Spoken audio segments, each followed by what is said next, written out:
श्रीगुरुभ्यो नमः। हरिः ओम्। प्राप्तोदको ग्रामः इत्यादीनि द्वितीयाद्यर्थे यथाक्रममुदाहरणानि। तत्र काशिकायां प्राप्तम् उदकं यं ग्रामं प्राप्तोदको ग्रामः ऊढरथः नड्वान् उपहर्तपशू रुद्रः उद्धृतौ धनास्थाली चित्रकृद्देवदत्तः वीरपुरुषको ग्रामः इति षट् उदाहरणानि दर्शितानि। तानि सर्वाणि क्रमेण उदाहरणानि। प्राप्तोदकः यं ग्रामं सः प्राप्तोदकः इति द्वितीयार्थे, ऊढरथः नड्वान् रथः येन सः इति तृतीयार्थे, उपहर्तः पशुः यस्मै सः इति चतुर्थ्यर्थे, उद्धृतं ओदनं यस्मात् सः इति पञ्चम्यर्थे, चित्राः गावः यस्य सः इति चित्रगुः इति षष्ठ्यर्थे, वीराः पुरुषाः यस्मिन् सः इति सप्तम्यर्थे इति क्रमेण उदाहरणानि इत्याह। ऊढरथः येन, उपहृतः पशुः येन, यस्मै, उद्धृतः ओदनः यस्याः, चित्राः गावः यस्य, वीराः पुरुषाः यस्मिन् इति विग्रहाः। प्रथमार्थे तु न भवति इति। अनभिधानं कुतः न भवति? अनभिधानात् कुत्रापि प्रयोगाभावात्। एवम् अनन्तरादिषु न भवति। षष्ठ्याः अनेके अर्थाः सन्ति। तत्र अनन्तरः इत्यप्यर्थः कृष्णः रामस्य अनन्तरः अन्तिके वर्तते इत्यर्थे रामस्य कृष्णः इति भवति, षष्ठी भवति। तत्र समासो न भवति, रामकृष्णः इति समासो न भवति। चित्राः गावः यस्य अनन्तराः सः चित्रगुः इति न भवति। अनेकमिति किं?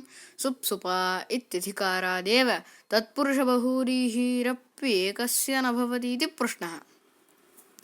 सुप्सुपा इत्यधिकारात् एकस्य तु न भवत्येव, तर्हि अनेकेषामेव भवेत्। तर्हि अनेकम् इति कुतः इति प्रश्नः। तत्र रुचिः नास्ति। एकस्य न भवेत् इत्येवमर्थम् अनेकग्रहणं न, बहूनां भवेत् इत्येवमर्थम् अनेकग्रहणं। बहूनामपि यथा स्यात् इति। अन्यथा सुप्सुपा इति संख्यायाः विवक्षितत्वात्, एकं सुबन्तम् एकेन सुबन्तेन संख्यायाः विवक्षितत्वात्, यथा तत्पुरुषे बहूनां न भवति, तत्पुरुषे महत् कष्टं श्रितः इत्यस्ति। तत्र महत् कष्टं श्रितः, महत्कष्टश्रितः इति एकदेव समासो न भवति। महच्चासौ कष्टञ्च महत्कष्टं श्रितः इति भवति। तद्वत् अत्रापि बहुव्रीहिः एकदेव न स्यात्, अनेकानां बहूनां न स्यात्। अतः तद्वारणार्थम् अनेकग्रहणम् इति। यथा बहुव्रीहिरपि न स्यात् इति भावः ज्ञापकात् सिद्धम्। यदयं तदितार्थे उत्तरपदे तदितार्थे इति उत्तरपदे द्विगुंशास्ति तज्ज्ञापयति बहूनामपि समासः इति। पूर्वं किमुक्तं? बहूनां समास एव नास्ति। बहुव्रीहि समासं त्यक्त्वा, बहुव्रीहिं द्वन्द्वं कर्मधारयं च कर्मधारयोऽपि न, बहुव्रीहिं द्वन्द्वं च त्यक्त्वा न केऽपि समासाः अनेकानां भवन्ति पूर्वोक्ताः इत्युक्तं। तत्र व्यभिचारः दर्श्यते इदानीं। तद्धितार्थोत्तरपदसमाहारे च इति उत्तरपदे परतः पूर्वयोः समासो भवति इत्युच्यते। उत्तरपदं नाम समास एव भवति। समासे एव भवति चेत् तर्हि उत्तरपदस्य पूर्वपदयोश्च समासो भवति इत्येव अर्थः इति कृत्वा एकदैव त्रयाणां समासो दृष्टः। तत् कथं नास्ति इति यथा च दृष्टः इति कृत्वा तथैव बहुव्रीहिः अपि सिद्ध्यति इति अनेकग्रहणमनर्थकम् इति पृष्टः। ज्ञापकात् सिद्धं यदयं तदितार्थोत्तरपदे द्विगुंशाश्च ज्ञापयति बहूनामपि समासः इति। अतः अनेकग्रहणं व्यर्थम् इति न। यद्येवं तत्पुरुषेऽपि प्रसङ्गः तत्पुरुषेऽपि स्यात्, तत्पुरुषेऽपि एवं तत्पुरुषेऽपि प्रसङ्गः इति। यद्येवमुच्यते तर्हि तत्पुरुषेऽपि स्यात्, तत्पुरुषेऽपि एतमेव ज्ञापकमाश्रित्य अनेकानामपि समासः स्यात् इति। अतः अनेकग्रहणम् इति। अथ चित्रगुः इत्यत्र उत्तरपदस्यापि उपसर्जनसंज्ञा प्रयोजनं कस्मान्न भवति? चित्रगुः इत्यत्र गोशब्दस्य उत्तरपदस्य उपसर्जनसंज्ञा अस्ति इति कृत्वा तत्र उपसर्जनसंज्ञायाः प्रयोजनं पूर्वनिपातः कुतो न भवति? गोचित्रः इति कुतो न भवति? कस्मान्न भवति? सत्यनेकग्रहणे सुपा इत्यस्य निवर्तितत्वात् उत्तरपदमपि तेनैव प्रत्याय्यते। यतोहि प्रथमानिर्दिष्टं समासोपसर्जनं। गोशब्दोऽपि इदानीं प्रथमानिर्दिष्ट एव। येने अनेकमिति ग्रहणेन सुपा इति व्यावर्तितं निवर्तितं। तर्हि तृतीयान्तमेव नास्ति। तर्हि उभयमपि एव समासो भवति, उभयमपि प्रथमानिर्दिष्टमेव इति कृत्वा उभयोरपि उपसर्जनसंज्ञा अस्ति इति पूर्वनिपातप्रसङ्गः इति प्रश्नः। सुपा इत्यस्य निवर्तितत्वात् उत्तरपदमपि तेनैव प्रत्यायते, तदपि समासशास्त्रे प्रथमानिर्दिष्टं भवति नान्यथा। एवं मन्ये चेत् तत्र उत्तरं तथा नास्ति। अत्र किम् उत्तरमिति चेत् तथा नास्ति। उपसर्जनम् इत्यत्र अन्वर्थसंज्ञा एषा उपसर्जनमिति। अप्रधानम् उपसर्जनम्। अप्रधानं यत् प्रथमानिर्दिष्टं चेत् तद् उपसर्जनं। क्वचित् केवलं प्रथमानिर्दिष्टं भवति, क्वचित् केवलम् अप्रधानं भवति। तत्र उभयत्रापि उपसर्जनसंज्ञा भवति। अतः अत्र यद्यपि उभयोरपि उपसर्जनत्वमस्ति, तत्र कस्य पूर्वनिपातो भवति चेत् तत्र नियमः यदुपसर्जनं तदेव पूर्वं निपात्यते। किम् उपसर्जनम्? अप्रधानम् उपसर्जनम्। अप्रधानं च किं? विशेषणमेव अप्रधानम्। अतः चित्र इति विशेषणमिति कृत्वा तद् अप्रधानमिति तस्यैव पूर्वनिपातः इति एकम् उत्तरं। किञ्च उभयोरपि अत्र प्रथमानिर्दिष्टत्वात् उपसर्जनत्वं नास्ति। कुतः इति चेत् प्रथमानिर्दिष्टं समासोपसर्जनम् इत्यस्य अर्थः कः इति चेत् यत्र प्रथमानिर्दिष्ट अप्रथमानिर्दिष्टम् इति द्वयं वर्तते तत्र प्रथमानिर्दिष्टस्य उपसर्जनत्वम् इति। अत्र तु प्रथमानिर्दिष्टम् अप्रथमानिर्दिष्टं च द्वयं नास्त्येव, अपि तु सर्वमपि ययोः समासो विधीयते, येषां समासो विधीयते ते सर्वेपि प्रथमानिर्दिष्टा एव। अतः अप्रथमानिर्दिष्टस्य एव अभावात् अत्र न कस्यापि प्रथमानिर्दिष्टत्व उपसर्जनसंज्ञा। ननु तर्हि गोशब्दस्य ओकारस्य उकारादेशः कथम् इति चेत् तत्र अग्रिमसूत्रेण एकविभक्तिचा पूर्णिपाते सूत्रेण तत्र उपसर्जनसंज्ञा। तादृशसूत्रेण उपसर्जनसंज्ञा तर्हि पूर्णिपातो न भवति, अपूर्णिपाते इति निषेधात्। अतः तर्हि चित्रशब्दस्य पूर्णपातः कथम् इति चेत् अप्रधानत्वात् उपसर्जनत्वात् तस्य पूर्णपातः इति। तत्र इदं गोशब्दस्य ओकारस्य उकारादेशः कथं, तस्य गोशब्दस्य कथं उपसर्जनसंज्ञा इति प्रश्ने सति यदुत्तरं तत् एवं मन्यते इत्यादिना दत्तं। परं मध्ये उत्तरं किं? मध्ये उत्तरं तत्र प्रथमानिर्दिष्टत्वमेव नास्ति उभयोरपि इति वा, अथवा उपसर्जनमिति अन्वर्थसंज्ञा इति वा, उभयमपि मध्ये नोक्तं ग्रन्थपातः भूतित्यभाति।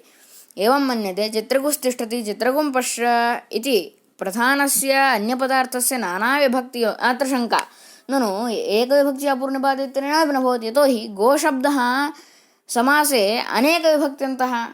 कदाचित् चित्रगुं पश्य तत्र अमन्तः, कदाचित् चित्रगुणाकृतम् इत्यत्र तृतीयान्तः, चित्रगुर्दृश्यतामित्यत्र प्रथमान्तः इति अनेकविभक्त्यन्तत्वस्य एकविभक्त्या पूर्णपातित्वेन उपसर्जनसंज्ञा नास्ति चेत् न। चित्रगुस्तिष्ठति चित्रगुं पश्य तत्र अं तु चित्रगुशब्दात् न तु गोशब्दात्। अतः गोशब्दस्तु एकविभक्त्यन्तः, अतः न कश्चित् दोषः इति।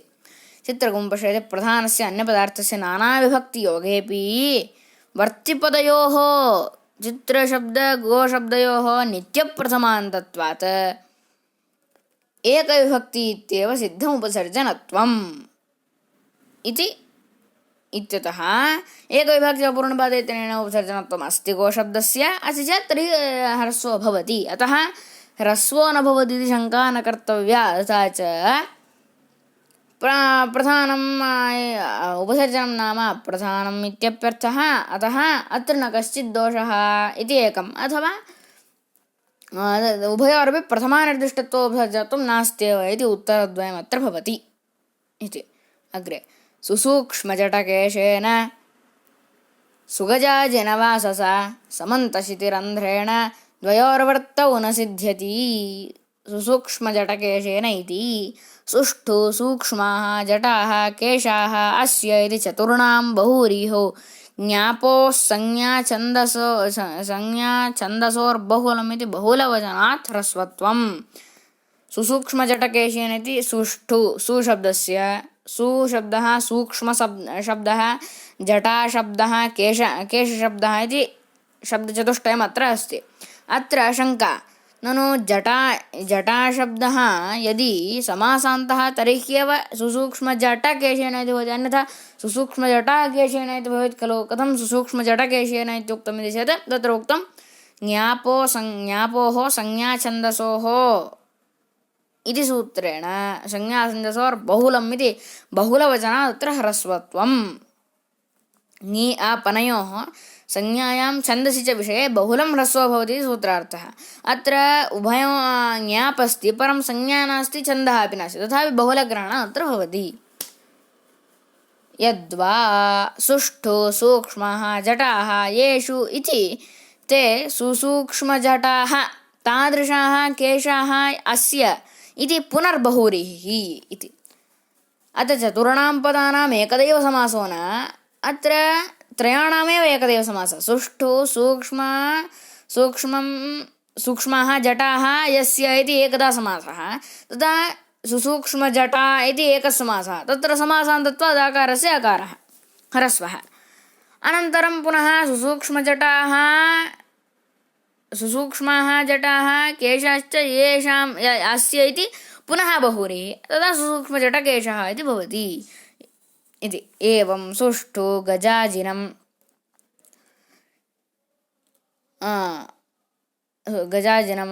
अस्य आच्छादनं वासः आच्छादनं यस्य तेन सुगजाजिनवाससा इति त्रिपदः अयं बहुव्रीहिः।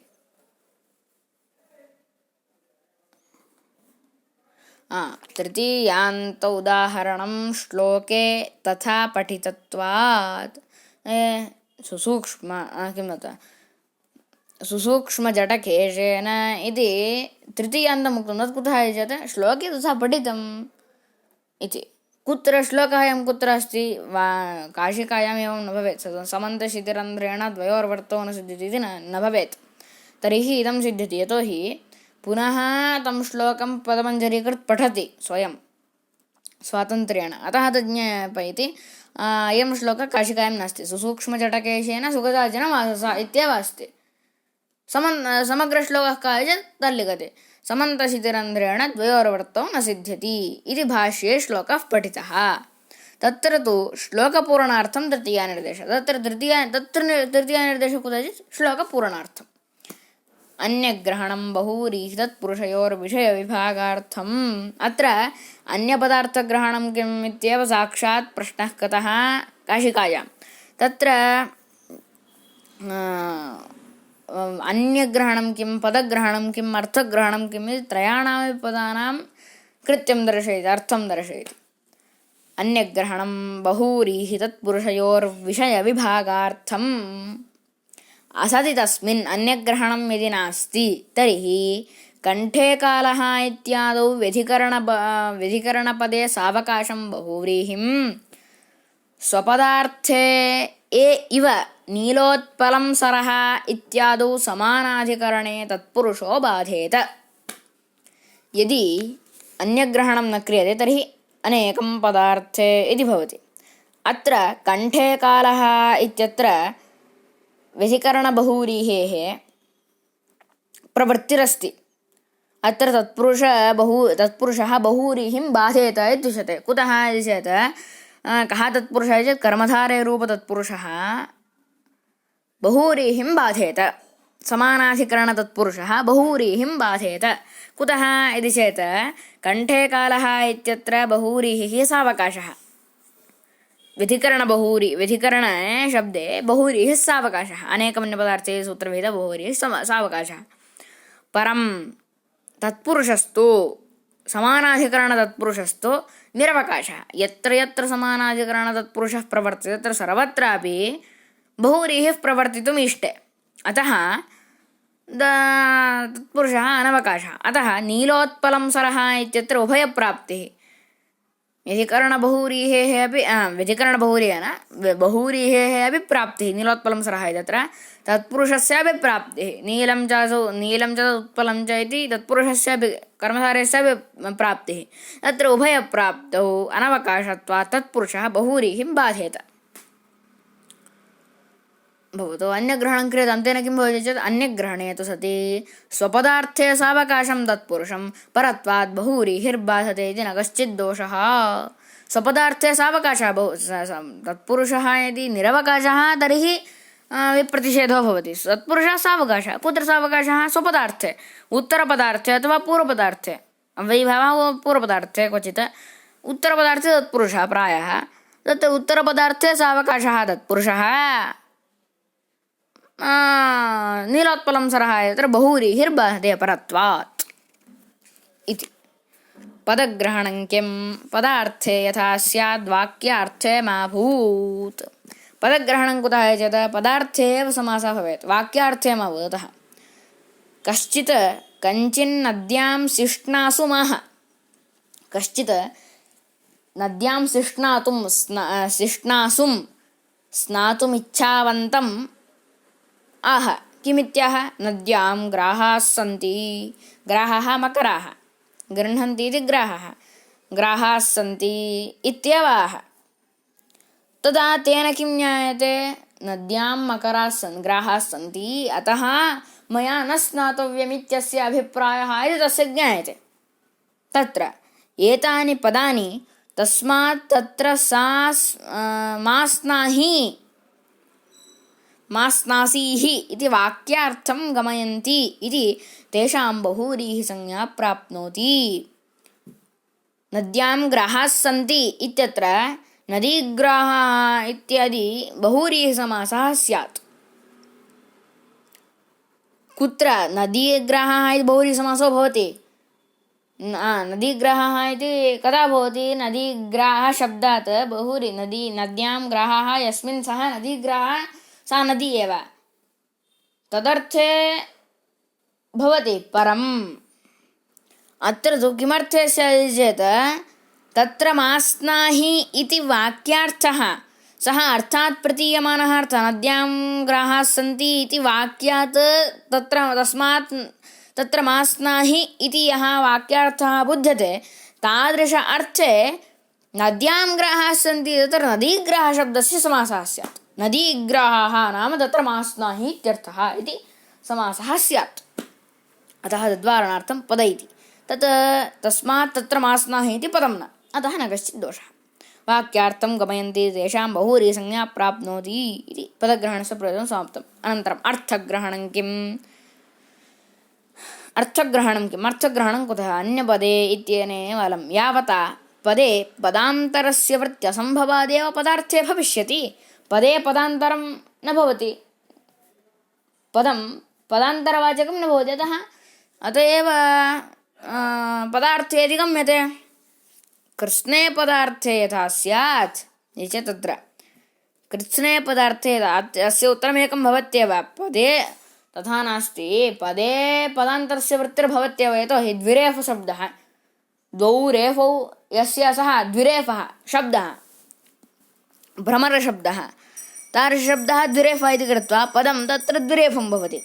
अतः पदं पदान्तरस्य न भवति असम्भावितमिति वक्तुं शक्यते। अत्र चरितार्थमिति वक्तुं शक्यते अतः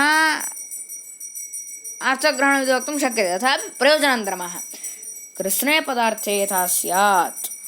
अन्यथा प्राधान्याद् विभक्त्यर्थे एव स्यान्न प्रकृत्यर्थे द्रव्ये। विभक्त्यर्थे एव बहुव्रीहिः स्यात् न तु प्रकृत्यर्थसहितविभक्त्यर्थे एव अर्थः इति पूर्वमुक्तम्। तत्र यदुक्तम् अभेदोपचारात् धर्मिणो अभिधाने सिद्धेपि शुक्लादिवद् धर्ममात्रस्यापि कदाचित् अभिधानं प्राप्नोति तदनेन अपाक्रियते। तत्र यदुक्तं किं शुक्लादिवत् धर्ममात्रपरत्वमपि कदाचित् बहुव्रीहिसमासस्य प्राप्नोति इति कः यः दोषः अभिहितः तस्य दोषस्य वारणम् एवं कर्तुं शक्यते. कुतः? विभक्त्यर्थ एव न प्रकृत्यर्थोपसर्जनीभूतविभक्त्यर्थ एव उच्यते इति कृत्वा तत्र शुक्लादिशब्दवत् प्रसङ्गो नास्ति, वैषम्यम् अस्ति इति. पट्वादिशब्दावत् नित्यं धर्मिनिष्ठो बहुव्रीहि इति प्रतिपादनेन अपाक्रियते इति. बहुव्रीहिः समानाधिकरणानामित्यादिः अभिधानसिद्धस्य अर्थस्य प्रपञ्चः. बहुव्रीहिः समानाधिकरणानामेव इत्युक्तं. वार्तिकम् उच्यते बहुव्रीहिः समानाधिकरणानाम् इति वक्तव्यम् इति वार्तिकम् उच्यते. तत्र कुतः तत् कस्य प्रपञ्चः चेत् अभिधानादेव तस्य प्रपञ्चः. अनभिधान तथा वैयधिकरण्येन समासस्य क्वचिदपि अदृष्टत्वादेव तथा उक्तं. न सूत्रलभ्यार्थो न इति. उच्चैर्मुख इति अव्ययानाञ्च बहुव्रीहिर्वक्तव्यः इत्युक्तम्. उच्चैर्मुखः नीचैर्मुखः इति. उच्चैः सह अधिकरणप्रधानत्वात् वैयधिकरण्याद्वचनं. ननु अव्ययानामपि सुप्त्वादेव सुबन्तं समस्यते इत्यनेनैव अलम् इदं वार्तिकं कुतः इति चेत् उच्चैः इत्यनेनैव सिद्धे इदं वार्तिकं. कुतः चेत् तत्र उच्चैः सह उच्चैः शब्दस्य अधिकरणप्राधान्यमस्ति. उच्चैः शब्दस्य नीचैः शब्दस्य अधिकरणप्राधान्यमस्ति. उच्चैः नाम उपरि इत्यर्थः, नीचैः नाम अधः इत्यर्थः. तथा च उच्चैः शब्दस्य प्रधानत्वात् वैधिकरण्यात्. उच्चैर्मुखः इत्युक्ते उपरि विद्यमानमुखः इत्यर्थः, न तु उपरि मुखः इति नार्थः, अपि तु उपरि विद्यमानमुखः इत्यर्थः इति कृत्वा वैधिकरण्यमस्ति, समानाधिकरण्यं नास्ति इति कृत्वा पूर्वं बहुव्रीहिः समानाधिकरणानाम् इति वक्तव्यम् इति यदुक्तं तस्य अपवादत्वेन इदमुक्तम् इति. अग्रे सप्तम्युपमानपूर्वपदस्य उत्तरपदलोपश्च इति वक्तव्यं. पूर्वपदस्य बहुव्रीहिर्वक्तव्यः इत्यनुवर्तते. पूर्वपदस्य बहुव्रीहिर्वक्तव्यः, उत्तरपदलोपश्च वक्तव्यः. कण्ठे स्थितः कालः अस्य कण्ठे कालः उरसि लोमा इति.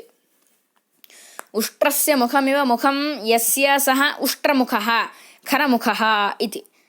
अत्र कण्ठे कालः अनन्तरम् उष्ट्रमुखः इति द्वयं. कण्ठे कालः इत्यत्र कण्ठे स्थितः कालः कण्ठे कालः कण्ठे स्थितः इति. कण्ठे स्थितः इति आदौ समासः. कण्ठे स्थितः कण्ठे स्थितः इति सप्तम्यन्तस्य समासः. कण्ठे स्थितः इति तत्र कण्ठे इति सप्तम्यन्तं.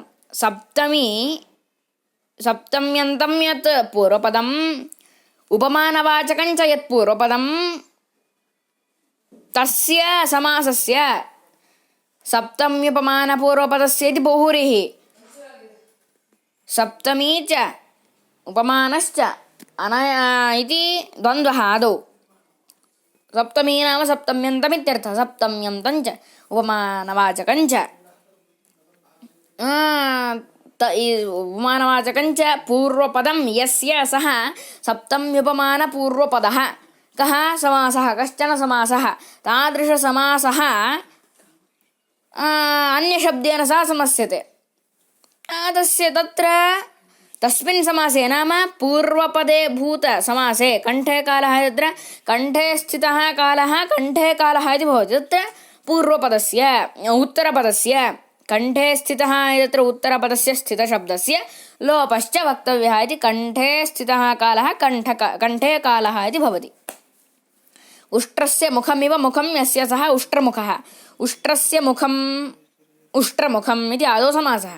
उष्ट्रमुखम् इव मुखं यस्य सः उष्ट्रमुखः. तत्र पूर्वपदम् उष्ट्रपदम् उपमानवाचकं. तादृशपूर्वपदस्य उपमानवाचकपूर्वपदस्य समासस्य उष्ट्रमुख इति समासस्य अन्यपदेन सह समासो वक्तव्यः. तादृशसमासे उत्तरपदलोपश्च वक्तव्यः. अतः उष्ट्रमुखः इत्यत्र मुखशब्दस्य लोपः. उष्ट्र इव मुखम् उष्ट्रमुखम् इति अनन्तरं समासः बहुव्रीहि उष्ट्रमुखः इति. तथा च इति अत्र उक्तं खरमुखः इति. अत्र सप्तम्युपमानेति सप्तम्यन्तम् उपमानवाची च पूर्वपदं यस्य तस्य शब्दान्तरेण सह समासः तत्रस्थस्य उत्तरपदस्य तत्रस्थस्य नाम तेन समस्यमानस्य उत्तरपदस्य न अपि तु पूर्वपदः यः समासः तत्र उत्तरपदस्य लोपश्च वक्तव्यः लोपः इत्यर्थः। कण्ठे स्थ इति अत्र कण्ठे स्थितः कालः इति उक्तं काशिकायां परं पदमञ्जरीसम्मतः पाठस्तु कण्ठे स्थः इति इत्येव। अत्र कण्ठे स्थः इति कथं भवति चेत् स्थाधातोः कप्रत्ययः सुपिस्थः इति सूत्रेण स्थाधातोः कप्रत्ययः सुपि इति सुपि उपपदे तत्र उपपदं सप्तमीस्थं तत्र प्रत्ययविधायकसूत्रे सप्तमीस्थम् उपपदसंज्ञं भवति सप्तमीस्थं सुपि इति उपपदं सुबन्ते उपपदे स्थाधातोः कप्रत्ययो भवति तथा च किं कण्ठे स्तः इति भवति। अमूर्धमस्तकात् इत्यलुक अत्र कण्ठस्थः इति भवेत् किल कण्ठे स्तः इति वदामः चेत् अमूर्धमस्तकात् सूत्रेण लुक् न भवति अलुक। कण्ठे स्थितः इति पाठे तु कण्ठे स्थितः इति पाठः इति अङ्गीक्रियते तर्हि सप्तमी इति योगविभागात् समासः सप्तमी सूत्रेण योगविभागः कर्तव्यः तेन समासः कर्तव्यः इति।